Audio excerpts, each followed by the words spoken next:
Hey friends, welcome back to another date. We are here on the back porch with 1 million of our closest friends. I don't know if you can hear them on the camera, but John Cicada. Yeah, we are definitely in cicada territory, or they're in our territory. Depending on where you're at in the country, you've been infested with cicadas. We definitely have been. We haven't gone as far as going to eat them, although you've tried to lick them. You didn't try, you did lick one. You make me sound like such a weirdo. Well, but you're the I one did doing lick it. one. Yeah. I'm really tempted to eat one, but I don't know if I want to eat it in its raw form, and I'm a little leery about the crunch. Like I don't know what's gonna spurt out. Oh, yeah. You know, I feel like it would be like, I don't know. I don't know if anything was spurt out. I think of it as being like just kind of like crunchy and mealy, like mush. See, the mealy word. I don't know, but I've heard it's nutty and it's good protein. And if the world was ending, I would eat them, because what else are you gonna do? You need some source of. Well, sure. You know what also is nutty and good protein? Nuts. Peanut butter. Peanut butter, nuts, not bugs. Nut bugs. Not bugs. Not bugs. Not bugs. Anyway. What's the weirdest thing have you ever eaten an insect? Not on purpose. Oh, like when they fly in your mouth at camping? Yes, when I'm at camping. Or when you're like taking a walk and you're like something flies in your mouth. Yeah. I've never picked up a bug and eaten it off like the ground or the table or anything. Nor have I. There's kids that. I mean, I'm impulsive, but I don't think I've ever eaten a bug. Who ate ants? Was that our son that ate ants? Or like somebody we know ate ants for no reason? I think it was across the street, our old neighbor. Ow, that was hot. It smelled like a burnt finger. Did you burn your finger? Yeah, it smells like that. That's what it was. It's sweeter than burnt hair. It's true. You have sweet fingers. I've had that too. But anyway. I knew you were going to get us to the point. Yeah, so to the point, just I could just shoot the stuff.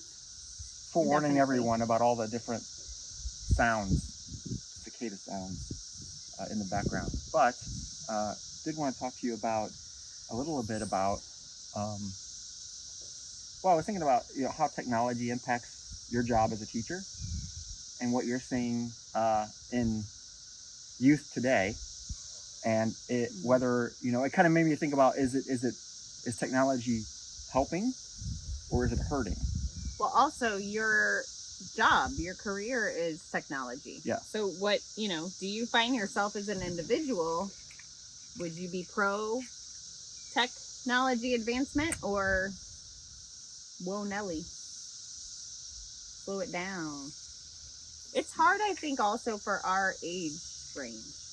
Why? Well, we were on the precipice of like all the technological advancement when we were moving into high school and college. So it's kind of a weird, it really sets a dilemma in my mind of how to,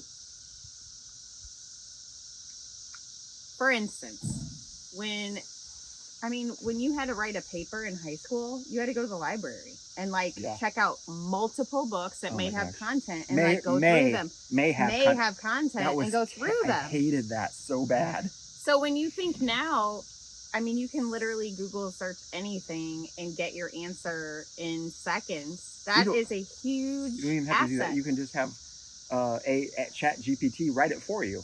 All right, well, that's another topic. Yeah. I'm trying to think, what is the best part of being able to have technology in education? And that would be the accessibility of information. That is a humongous game changer.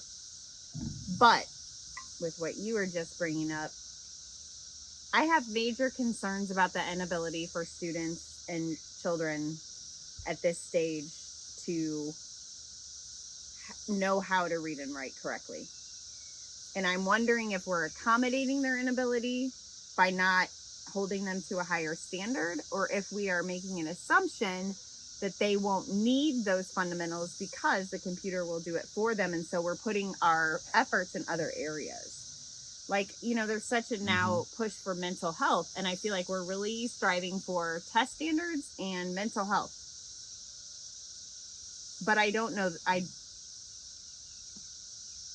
old school, if we're not proofreading and grammatically correcting their writing, then I feel like we are doing them a disservice. And I don't know if that's because of my age and that's what I grew up with, or if that is legitimately like a case. Well, and you've seen like some of the way that kids are spelling words. They cannot read and write. They cannot write at all. Like, they misspell everything. And I would imagine you have to be able to read well to write well. Right. But if someone isn't telling you that something isn't correct, then how will you ever learn it? Well, and not only that, but like even the encouragement to read something. I mean, what kid is going to choose to read a book versus watch YouTube?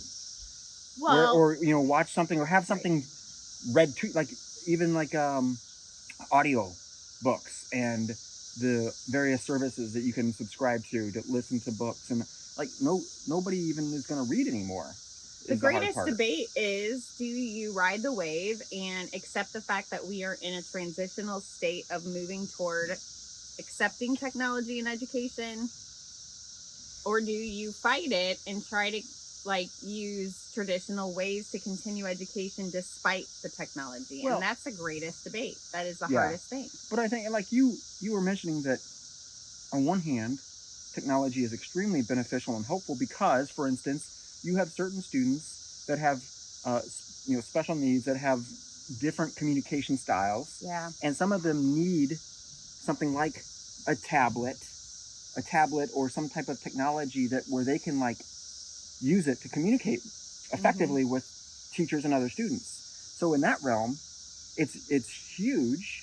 It's a good thing. It helps everybody that's involved, because otherwise that student would not have the opportunities they have, or would require a very special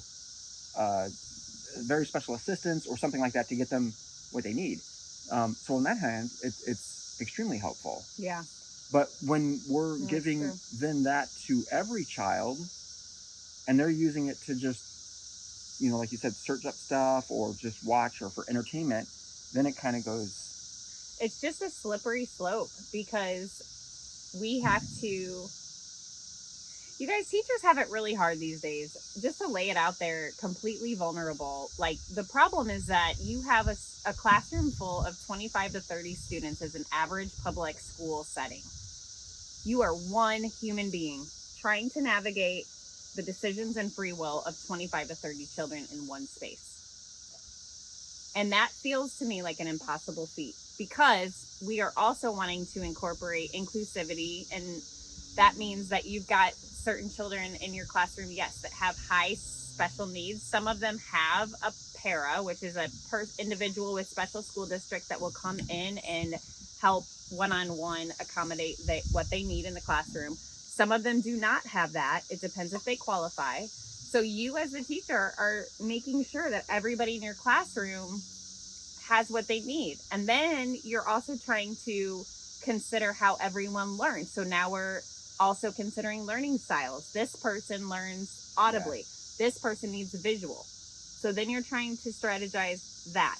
Meanwhile, you have children that have highly emotional situations, mental needs, where they are ready to set off at any minute. And then that will domino affect your entire... there are so many components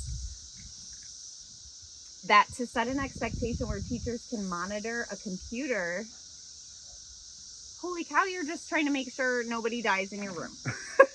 That's how I feel. Well, it's like the pressure is on, folks. And like you've noticed, and I'm sure many of you out there have noticed too, maybe not, but certainly you and I have noticed that like kids today, it feels like, are the level of absolute disrespect and lack of concern for adult authority is unprecedented. 100%. And so that just like, teaching was difficult when we were kids for the teacher, but at least like I think there was respect there. Now, not only on top of all of that, where we're trying to accommodate everything out there that we can, and rightfully so, but now we've got these kids that are just being blatantly disrespectful, also causing issues, and you've got to deal with that. Well, and we It's just like- had this conversation. I was recently out of town, and we had this conversation one evening about just the culture dynamic, like how things have just kind of shaped and transformed. It used to be a very parent authority driven society where like you knew That's true. your president was respected, your parent was respected, police, the people that work for your community are respected. Anyone in authority. Right. There was a higher expectation and respect for authority. And now it's almost like we let our kids, it's like it's turned and now the kids kind of run the show and we're just trying to keep up. And that is not how it's supposed to go. No. And that the problem is that like gone are the days most of the time where, I would never have gotten near my teacher's desk. I would never have talked disrespectfully to any adult. It wouldn't have even crossed my mind. And then, except my parents, like I was mouthy when I was a teenager. I'm not gonna lie. I think we all. But were, that's yeah. your comfort place. But like a teacher, a principal, like the principal was like, if you engage with the principal, Yeah, if you saw the principal, yeah, unless you received the presidential award in the PE class or something like the principal was like, you didn't want to engage unless you were like receiving something, an award. But the principal was like, you end up there and you in trouble. It was like the clank. Yeah. But that's changed. Like now you'll say, I'm going to send you up to, the principal's office. And they're like, okay. So it's just so weird. But also, this is the time of year, and this is where like my empathetic heart tries to process it all. This is the time of year where students are checked out from school because they know summer's coming, but also there's a great deal of students that know summer's coming and they don't have a good solid home. So they're flipping out, emotionally preparing for a really difficult season. Some get left home alone. Some have bad home environments and school is their refuge. So like to know I'm about to have to be home a lot. Some are camp hoppers where their parents have them in every camp and it's all unknown terrain. There's a lot. So you've got the kids that are excited to be out for summer, but then you've got these kids that like find school as their safety net and their stability, and they are afraid of losing that. Right. So they're freaking out. That's awful. Yeah, that's so sad. It is really sad. That I think is part of what kind of created a post-traumatic stress disorder when we had to go virtual with the pandemic. Yeah. Because so many kids had to learn at home, didn't have the technological resources, didn't have the right internet, and our district was providing those to the best of their ability, but like it was also not a good environment and parents couldn't work and navigate school. Right. Make sure that the kids are doing their homework and everything's up to, it just was like everybody was just trying to get by. Right. We were all just surviving. And I think we're still feeling the consequences. Kind of in survival. Yeah, feeling the consequences of that. But yeah, so like, you asked it, technology for me, like, what is your viewpoint? Excuse me. I think it could be a very, very good thing, obviously. I work in IT, and I think it can be very beneficial, but like everything, when us humans get involved, sticky humans. Yeah, we can fashion it to our own desires and our own needs, and we can use it for good or for bad. And well, you and I got a big taste of that. Our son was in elementary school, and that's when they first started giving out individual Chromebooks. Like we were blown away that a student would have their very own computer provided by the district. Yeah. First of all, because that just seemed like, holy cow, that's like, back in our day, that would have been amazing. That's like riches, right? Yeah, right. When the school VCR was on a cart, and it was the entire school. The school had one TV. Or you would have those old like box computers with the green Mac. Yeah, the original. What was that? Like a DOS system or whatever? I think it was like an old Mac. Like we'd play like a game on there that would be like a cursor. Oh yeah. And you'd be like, yeah, that's so cool. But I mean, to think, yeah, each student gets their individual Chromebook. Yeah. It's so crazy. And we would get how many phone calls and text messages or whatever about our son not using the internet appropriately. And we were Yeah. thinking, like, so many times we would have the conversation of, we can't even concentrate and navigate without a rabbit hole. Yeah. How is a small child supposed to have discipline in that area? So that's a great example because, yeah, like they give the grade school kids Chromebooks, and it might have been junior high, but we reached out to them and asked if they could have any kind of barriers in place. And again, he wasn't doing like really inappropriate stuff, thankfully. No, it was mainly just like playing games and, right. and watching Farting dumb around. YouTube videos and stuff. So I'm like, can we put blockers on them? And the response we got was that we want the kids to self-regulate. We want them to learn how to regulate for themselves. I'm like, are you kidding me? You're going to give a kid, like you just said, we as adults have a hard time regulating and staying off of like the internet, like off of YouTube and stuff, and just using the computer for what we're supposed to be doing. Right. And you're like, oh, I'll take a quick little break. I liken it to like in our day where they like, we want them to regulate how much they're passing notes back and forth. Like we love the writing skills and that they're folding them in those creative ways, like origami. But right. However, no, it was like, don't pass notes. And then right. you got them taken away and your teacher read it and you were mortified because you wrote something about like, so I am all I am all for like the kids getting Chromebooks and learning technology early, but you have to have safeguards in place so that they can clearly focus and understand that the computer is a tool to get a job done, not an endless entertainment source. Here's another tricky situation. So I'm just going to continuously be like little devil's advocate because there's so many ins and outs, right? So here's the other thing. The biggest obstacle that kids will hop into and then try to like get away with something is YouTube. Yeah.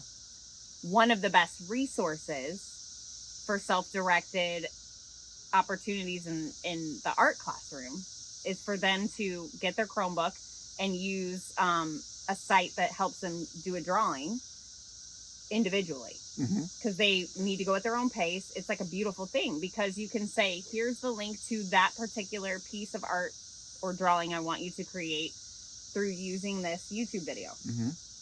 And you're not all trying to do it at the same time. Someone needs a pause, someone blah, blah, blah, blah. Right. That's awesome. But then you're like, okay, if we kiboshed YouTube, if we put a school restriction on it, then that would not be available. And also then you have to kind of go, okay, they're going to be on YouTube for this. Are they going to also toggle that? Right. Also, I have students that, you know, when they're working in the art room, typically I will play music, but if they bring their Chromebooks, they'll say, can we play whatever music we want to listen to on our Chromebook while we're drawing? Which it's a wonderful thing to me.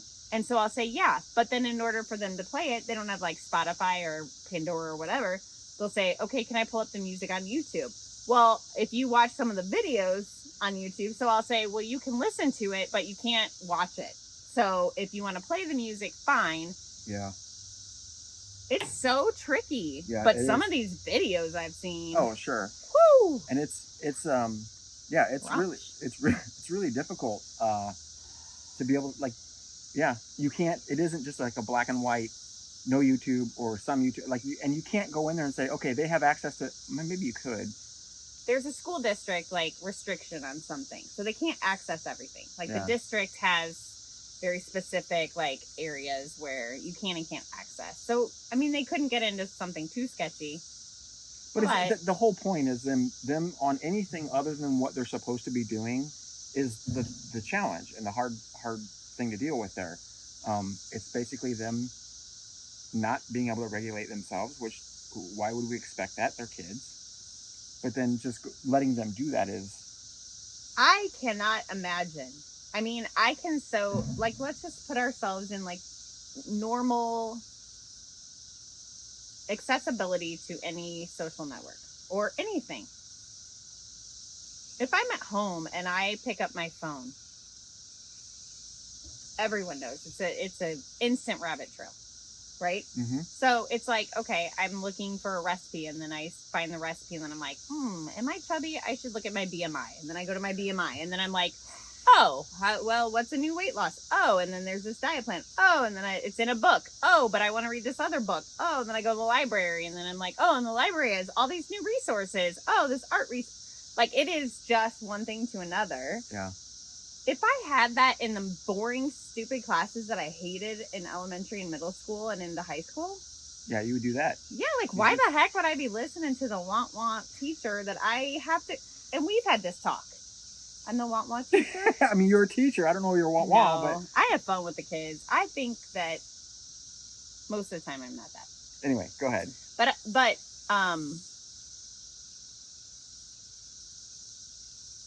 oh no, we talked about, like, in college, you know, or high school or whatever. Mainly in college, because I actually learned this about myself. You get more self-aware, but I had to show up for class. Like, you have to show up. But then, like, I'm checked out because I can't, like, especially in, like, chemistry and biology or math, I couldn't function. Like, I wasn't retaining that information. They were spewing stuff, but I would go home and on the syllabus and on all of it, I would relearn it myself. I would have to, like, really dissect it and sit with it for hours and hours on my own. Like, I didn't get anything in being in the class. Okay. Because all that verbal information, I can't audibly, that's not my retention. Okay. So, in other words, if I had the opportunity to check out and be on the internet in those classes, I see where you're duh. Yeah. Because I'm not there to learn in that moment. I'm there to get my credit for showing up. Check the box. Yeah. But then I learned on my own. The real problem is when you have students that do that in class and don't come home and learn it all. Yeah. And don't have the motivation, and then they're missing assignments, not turning it in, not testing well. Hence our son taking summer school this summer. Right. But yeah, But then did awesome on the ACT, so you know his intelligence is there. He's just not disciplined. Right. How do you learn discipline, Yeah. right? So that's like a learned behavior. Yeah, and it's not by self-regulating your internet usage, especially you won't. But one other thing that I thought of when you were saying this is that one of my biggest pet peeves, or like I was just so frustrated with, was that our son would come home from junior high or high school and say, well, yeah, the teacher would say, because we don't allow our kids to have mobile devices, and I mean, he has a device that he can communicate and call and everything, but not to access the internet, not to take photos, not to do any of the social media stuff. And I think that's okay. And I know that goes against the norm, and he tells us that every day. But like, the thing is when he goes to class and the teacher says to the students, all you guys get out your cell phones and take a picture and of blah, blah, blah, take a picture or do something, blah, blah, blah, whatever it is. And I'm like, okay, you cannot expect your students to have a $1,000 phone with them, or even own one, to teach your class. I mean, for me, you have got to be able to provide what's needed for the student to learn and not expect them to use their own devices. I mean, that to me was just, I was like so frustrated and mad about that. Well, it's insane. No. And not to cut you off, but I will lose my train of thought because I don't have any retention or memory. Having been in an environment where I'm watching children, and I'm not even talking about middle school or high school. I mean, we're even on high school level now where we are ancient in that we are really trying to avoid social media access, full-blown internet access for our kids. Now, we're embarking on adulthood with one of our children, and that's just the way it's going to be, and we'll have to figure that out. But I am seeing such a world difference in elementary. And we're talking about babies, like not even teenagers yet. They're babies because they're like at max 12 years old before they leave our school. And they are cyberbullying already. And when you see that kind of engagement, that kind of hurt, that kind of just cruelty in such a young age, it's not worth it. And I'm sorry, but like I've hands-on seen the detriment and hurt that kids give each other online. I don't feel the need to give that to our kids. and I don't care if it feels archaic, as long as like really the need for the phone, most parents would say, well, I needed to get a hold of them. Well, you know, they're coming home by themselves and I want to be able to you can do that without giving them the means to social media, because really I understand, like we are swiftly running against the current. However, and this is going to sound like dramatic, but you're handing them a loaded handgun and asking them to not misuse it. Like, it's just too traumatic right now.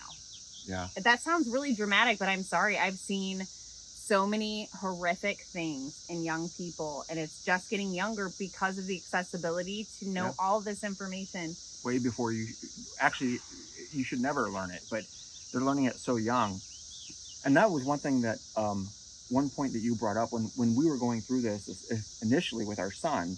And I always was coming from the perspective, you know, I was a 14-year-old boy once, or 16 or 18-year-old boy. If I had a phone that had internet access, that's bad news bears. Super. I mean, it'd be a heck of a lot easier than some of the avenues I had to crawl through to get to what I wanted. But, but going to the back of the store at Spencer's was a feat to try to get there, right? So, but to get online and instantly.